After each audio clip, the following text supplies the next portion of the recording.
Hey guys, কেমন আছো সবাই? আশা করছি সবাই ভালো আছে। আমি অনেক ভালো আছি। তো আজকে অনেক দিন পরে আমরা যাচ্ছি একটা মেলায়, ঠিক আছে?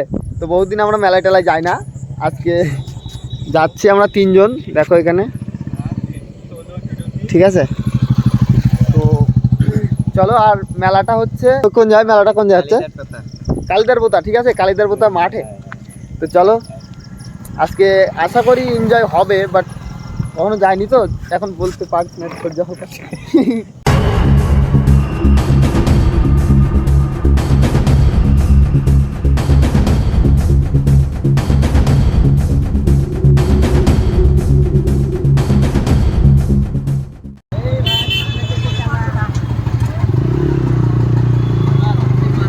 তো গাইস ফাইনালি আমরা হচ্ছে মেলার এখানে এসে গেছি, ঠিক আছে? তো এখন আমরা মেলার ওইখানে একবার গেছিলাম। তো ওইখানে যাওয়ার পর যেটা দেখলাম যে খুব একটা লোকজন নেই। এখন বাজে রাত 9টা, আমরা বাড়ি থেকে বেরিয়েছিলাম 8টার দিকে।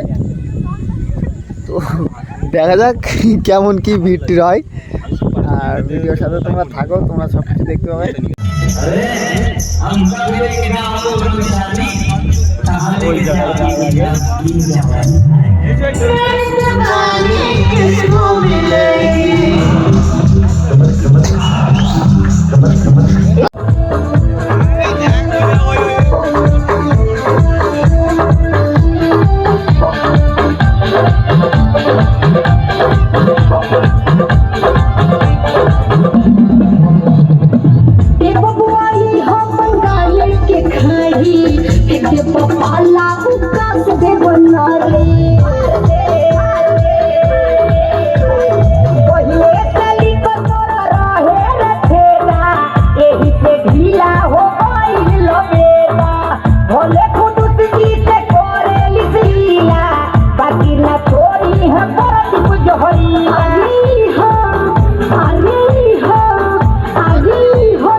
काली दिलदार वाले कर नहीं नखरा जीजा हम तोरा दा होला हम बखरा होला हम बखरा काली दिलदार वाले कर नहीं नखरा जीजा हम तोरा दा होला हम बखरा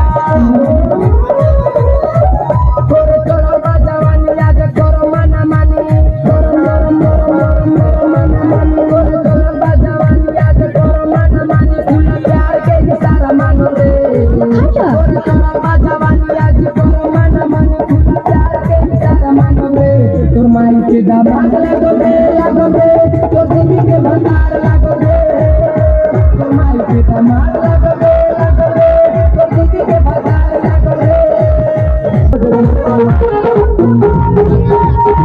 मतलब वो अलग ही लेवल का बंदा था। তো গাইস এখন আমরা যেখান থেকে ব্লগটা শুরু করেছিলাম আমি সেখানেই শেষ করছি। আর এখন বাজে হচ্ছে রাত 12:30। আমরা ওখান থেকে বাড়ি মানে এক্ষুনি পৌঁছালাম এখানে।